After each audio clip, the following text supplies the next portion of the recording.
Dear student, welcome. SVM online class में आपका स्वागत है। क्लास 8 की बात करेंगे इस वीडियो में और एसएसटी की बात करेंगे इस वीडियो में। देखिए, हम पढ़ रहे थे राष्ट्रीय आंदोलन के बारे में। जो राष्ट्रीय आंदोलन हो रहे थे देश के अंदर, उन आंदोलन की बात कर रहे थे। हमने खिलाफत आंदोलन की बात की थी, असहयोग आंदोलन की बात की, किस प्रकार लोगों ने महात्मा गांधी को महंत या गांधी राज के रूप से जाना। हम जो ये राष्ट्रीय आंदोलन पढ़ रहे हैं, ये 1870 से लगाकर 1947 जब तक भारत आज़ाद होता है उसके बीच में किस प्रकार के आंदोलन होते हैं। हमने इससे पहले की कंडीशन पढ़ी है, 1857 की क्रांति भी पढ़ी है हमने, 1700 ईस्वी की कंडीशन पढ़ी है, अंग्रेज़ों के राज के समय की बात समझी है। तो ये सारे हम एक एक आंदोलन के बारे में देख रहे हैं कि किस प्रकार जनता अंग्रेज़ों के खिलाफ आंदोलन कर रही है और इससे अंग्रेज़ों को बाहर निकालने में अहम भूमिका रही है। अब बात करते हैं कि जनता के महात्मा। हेडिंग है जनता के महात्मा। जनता के महात्मा के मतलब हुआ कि किस प्रकार महात्मा गांधी जनता में एक महंत के रूप में आगे उभरे, उनकी बात करते हैं।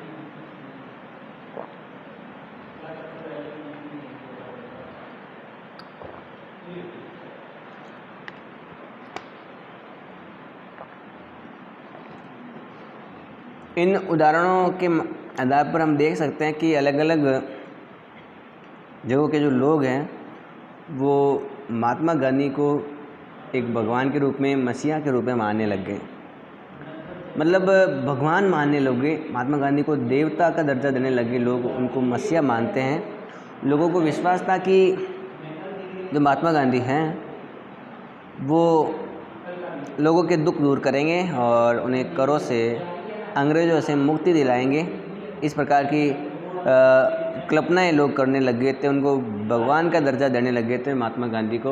उस समय एक ऐसा व्यक्ति मानने लगे थे कि उन्होंने जिन्हें मुसीबतों और गरीबी से छुटकारा मिल सकता है। जो लोग हैं उन लोगों को लगता है कि हमें जो हमारी गरीबी है उस गरीबी से छुटकारा मिल सकता है। इसके अलावा हमें मुसीबतों से जो छुटकारा देने का जो काम है वो महात्मा गांधी करेंगे। और गांधी जी वर्गीय टकरावों की बजाय वर्गीय एकता के समर्थक थे। गांधी जी की बात करूँ तो वो अलग अलग वर्ग के बीच में जो टकराव है उसको हटा करके अलग अलग वर्ग के लोगों के बीच में एकता स्थापित करने वाले व्यक्ति थे। ठीक है। और जो किसान हैं उनको लगता है कि गांधी जी जमींदारों के खिलाफ उनके संघर्ष में मदद करेंगे। जो किसान लोग हैं उनको मानना था, दरअसल किसान ऐसा मानते हैं कि गांधी जी तो जो ज़मींदार लोग हैं उनके खिलाफ हमारी मदद करेंगे। जबकि गांधी जी की अगर बात करें तो उनका मानना था कि जितने भी समाज में वर्ग हैं उन सभी वर्गों को साथ में एक करके हम अंग्रेज़ों के खिलाफ युद्ध करें, अंग्रेज़ों के खिलाफ आंदोलन करें, न बल्कि किसी अलग अलग वर्गों के लोगों के लिए अलग अलग वर्गों के बीच में न टकराव उत्पन्न करें, बल्कि सभी वर्गों को एक साथ में लेकर आगे बढ़ें। इस प्रकार की गांधी जी की बात थी। लेकिन किसानों को लगता है कि ज़मींदारों के खिलाफ हमारी महात्मा गांधी हेल्प करेंगे, जबकि जो खेतीहर मज़दूर थे उनको यकीन था, उनको लगता था कि गांधी जी उन्हें ज़मीन दिला सकेंगे। ऐसे मज़दूर जिनके पास पहले खेती करते थे, खेत था, उनको लगता है कि महात्मा गांधी क्या करेंगे, हमको वापस अपने खेत दिलाएंगे। और कई लोग जो आम लोग थे, साधारण जनता थी, उनका अगर देखें तो उन लोगों ने खुद को अपनी उपलब्धियों के लिए भी गांधी जी का श्रेय दिया। उदाहरण के लिए जो शक्तिशाली आंदोलन की बात करें जो वर्तमान में उत्तर प्रदेश है, वहाँ प्रतापगढ़ के अंदर जो किसान लोग हैं, उत्तर प्रदेश के जो प्रतापगढ़ के जो किसान हैं, उन किसानों ने अपने पट्टेदारों की जो गैर कानूनी बेदखली को रुकवाने का सफलता प्राप्त की कि उनके जो पट्टे हैं उसमें किसी प्रकार का कानून से उनकी पट्टेदारी नहीं जा सके। ज़मीनों की जो बातें हैं वो उनके पास वापस आ गई। मतलब ये वहाँ की किसान के पास में जो ज़मीन है उसके बीच में सरकार का कोई हस्तक्षेप नहीं हो, इस प्रकार की बात वहाँ पर सफलता दिखाई देती है। कहाँ पर? प्रतापगढ़ के अंदर, वर्तमान में यूपी के अंदर। परंतु उन्हें लगता था कि ये सफलता उन्हें गांधी जी की वजह से मिली है, और कई बार गांधी जी का नाम लेकर आदिवासी और किसानों ने ऐसी कार्रवाई भी की जो गांधीवादी आदर्शों के अनुरूप नहीं थी। कई कुछ ऐसी बातें भी हुई हैं जो गांधीवादी आदर्शों के खिलाफ थी, और उन किसानों ने कुछ ऐसी कार्रवाइयाँ की, किसानों ने और आदिवासियों ने, जो गांधीवादी आदर्शों के अनुरूप नहीं थी, ठीक है, लेकिन गांधी जी का नाम लिखकर। जहाँ कहीं भी किसानों को सफलता मिलनी, वो अपना जो श्रेय है वो श्रेय किसको देते थे? गांधी जी को, ठीक है। अगर बात करें कि इलाहाबाद के ज़िले में जो किसान आंदोलन है उसमें जो एक रिपोर्ट तैयार की गई जनवरी 1921 में, ठीक है, 1921 में एक रिपोर्ट में लिखा है कि दूर दराज के गांवों में गांधी जी के नाम का सिक्का जितना चलने लगा उतना अचंभा होता था। किसी को भी पता नहीं था कि वह कौन है, क्या है, फिर भी सबके मन में मान लेते थे कि जो कहते हैं वह सही है, उनका जो आदेश है वह पूरा होना चाहिए। वह एक महात्मा, एक साधु, एक पंडित, इलाहाबाद के ब्राह्मण, यहाँ तक कि देवता हैं, उनके नाम की असली ताकत का अंदाज़ा इस बात का लगाया जाता है। तो इस प्रकार से लोगों को पता नहीं कि महात्मा गांधी कौन थे, बस नाम सुना हुआ था, देखा हुआ नहीं था, तो भी उनकी जयकार लगाते थे, उनके आदर्शों पर, उनकी बातों को मानने के लिए आगे बढ़ते थे। सी.आर. दास, चित्तरंजन दास की भी हमने बात की थी। तो ये सारी बातें गांधी जी के समय के दौर की बात हैं। अब बात करते हैं कि जो 1922 से लगाकर 1929 के बीच में कौन कौन से आंदोलन हुए, कौन कौन से घटनाएं घटित हुई, उन सभी की बात करेंगे हम प्रमुख रूप से, ठीक है। बात करते हैं, अगर बात करें महात्मा गांधी की, तो महात्मा गांधी जी जो आंदोलन के समर्थक है वो अहिंसक आंदोलन के समर्थक थे, वो हिंसक आंदोलन के खिलाफ थे, ठीक है। तो मैंने आपको कहा कि जो महात्मा गांधी हैं वो हिंसक आंदोलन के विरोध में थे, वो अहिंसा के पुजारी थे, वो हिंसक आंदोलन के खिलाफ थे। इसी कारण से फरवरी 1922 में जब किसानों की एक भीड़ ने चोरी चोरा पुलिस थाने पर हमला कर दिया, कब? फरवरी 1922 में किसानों की एक भीड़ ने उत्तर प्रदेश के चोरी चोरा नामक पुलिस थाने पर हमला बोल दिया, और यहाँ तक कि उन पुलिसों को जिंदा जला दिया, हमले में तोड़ फोड़ कर दी, सब इधर उधर फेंक दिया, अस्त व्यस्त कर दिया। और जब ये घटना महात्मा गांधी ने सुनी कि लोग तो हिंसक हो रहे हैं इस आंदोलन की वजह से, तो तुरंत प्रभाव से महात्मा गांधी ने असहयोग आंदोलन को वापस ले लिया। असहयोग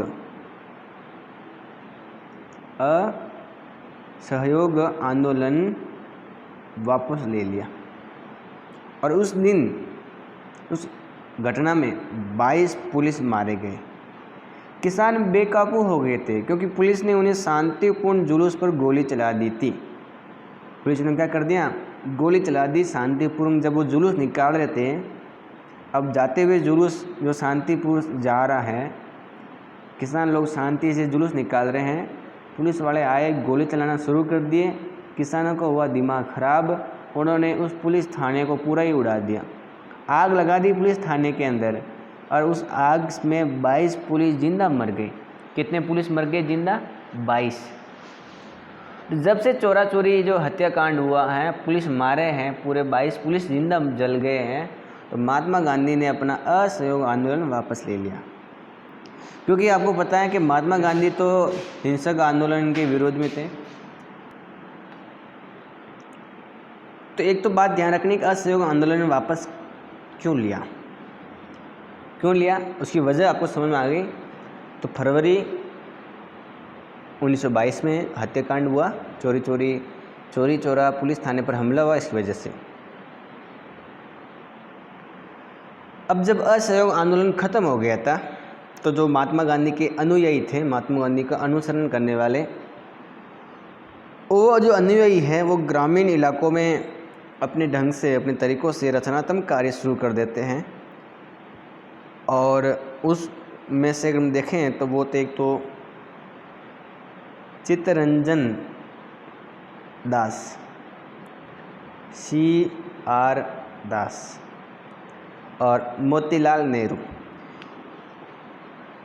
ये जो लोग थे, चित्तरंजन दास और मोतीलाल नेहरू, इन नेताओं ने दलील दी कि पार्टी को जो परिषद चुनाव है उसमें हिस्सा लेना चाहिए। पार्टी को परिषद के जो चुनाव होते हैं उन चुनाव में हिस्सा लेना चाहिए और परिषदों के माध्यम से सरकारी नीतियों को प्रभावित करना चाहिए। इस प्रकार की विचारधारा रखते हैं चित्तरंजन दास और मोतीलाल नेहरू। ठीक है।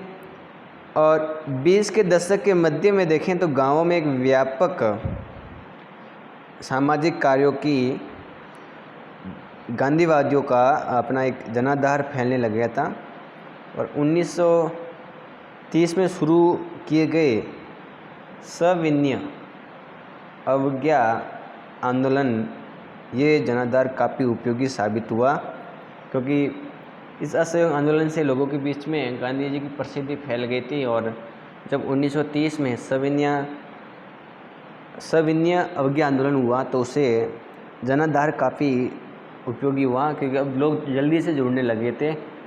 लोग समर्थन करने में अब देरी नहीं कर रहे थे। शुरुआत में जिस तरीके से लोगों का धीरे धीरे समर्थन बढ़ा, अब तुरंत प्रभाव से समर्थन बढ़ रहा था, तो ये भी आपको ध्यान में रखना है। अब बात करें कि जो भारतीय कम्युनिस्ट पार्टी और हिंदुओं के जो संगठन हैं, राष्ट्रीय स्वयंसेवक संघ, इनकी स्थापना के 20 के दशक के मध्य ही दो महत्वपूर्ण घटनाएं घटित हो गई। एक तो बात करते हैं भारतीय कम्युनिस्ट पार्टी और हिंदुओं के संगठन स्वयंसेवक संघ, जिसको बोलते हैं RSS की स्थापना हुई। उसके 20 के दशक में दो घटनाएं घटित हुई और अब भारत के लिए जो पार्टियां बनने वाली थी उनके ऊपर किस प्रकार का गहरा प्रभाव पड़ेगा। अपने अध्यापकों की सहायता से उनके बारे में हमने देखा कि किस प्रकार से ये पार्टियां हमें आगे बताती हैं कि आखिर देश के क्रांतिकारी लोगों को आगे राष्ट्रवादी बनाने के लिए, जैसे अगर बात करें तो भगत सिंह का नाम भी इसी में से शामिल आता है। तो जो लोग सक्रिय हो रहे थे अलग अलग पार्टियों की वजह से, अलग अलग संगठन की वजह से, और ये भी ध्यान रखना है कि उनकी महत्वपूर्ण अपनी भूमिका रही है। ठीक है। तो ये बात की हमने है कि जो अलग अलग पार्टियां बनी हैं और इस दशक के आखिर में कांग्रेस ने पूर्ण स्वराज का प्रस्ताव पारित किया। पंडित जवाहरलाल नेहरू की अध्यक्षता में 1929 में एक प्रस्ताव पारित किया और 26 जनवरी 1930 को पूरे देश में स्वतंत्रता दिवस मनाया गया। स्वतंत्रता दिवस मनाया गया 1930 के अंदर। ठीक है।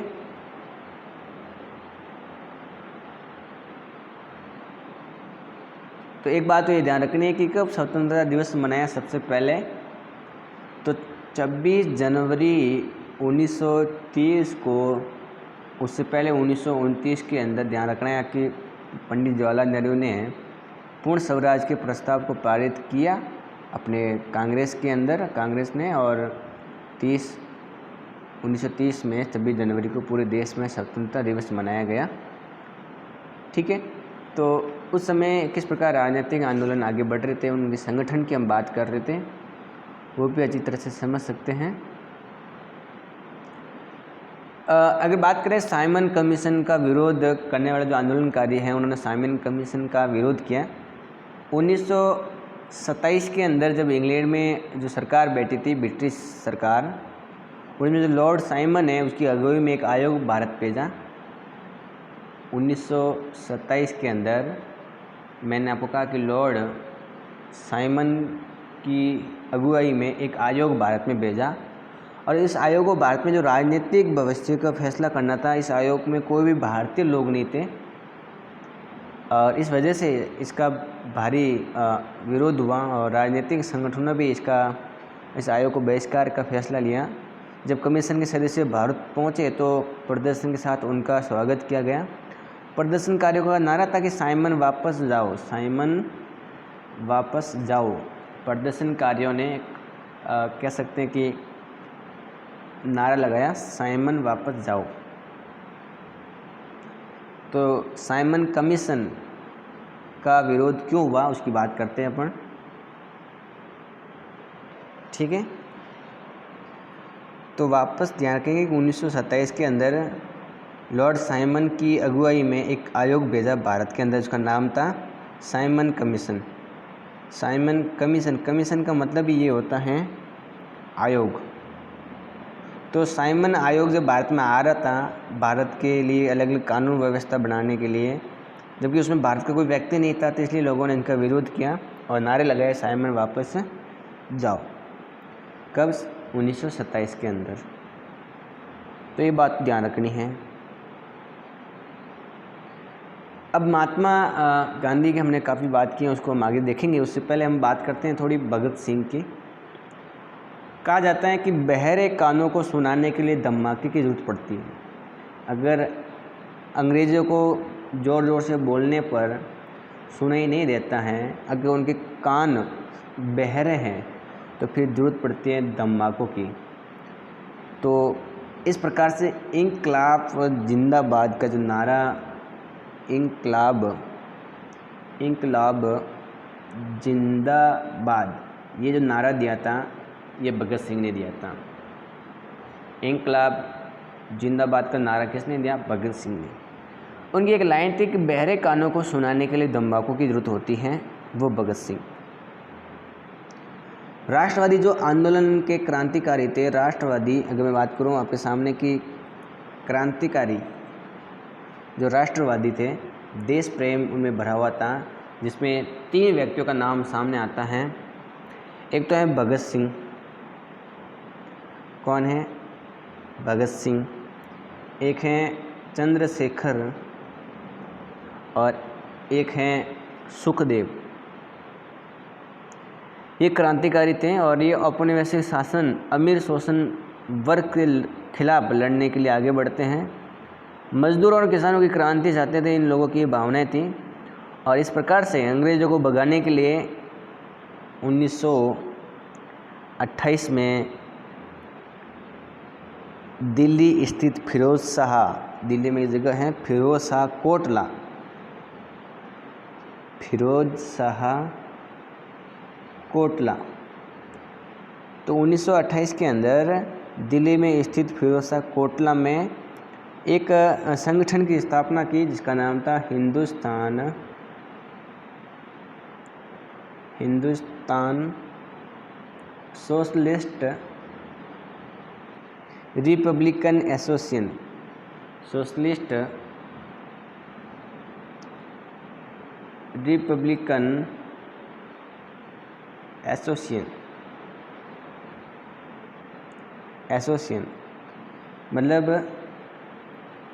HSRA की स्थापना की। हिंदुस्तान सोशलिस्ट रिपब्लिक एसोसिएशन की स्थापना की 1928 के अंदर, और कहाँ पर की? दिल्ली के अंदर जो फिरोज शाह कोटला है वहाँ पर। और बात करें कि 17 दिसंबर 1928 में भगत सिंह, चंद्रशेखर आज़ाद और राजगुरु ने लाला लाजपत राय पर लाठीचार्ज करने वाले सैंडर्स नामक पुलिस अफसर की हत्या कर दी। किसने? इन तीनों व्यक्तियों ने। इनका नाम क्या क्या बताया मैंने आपको?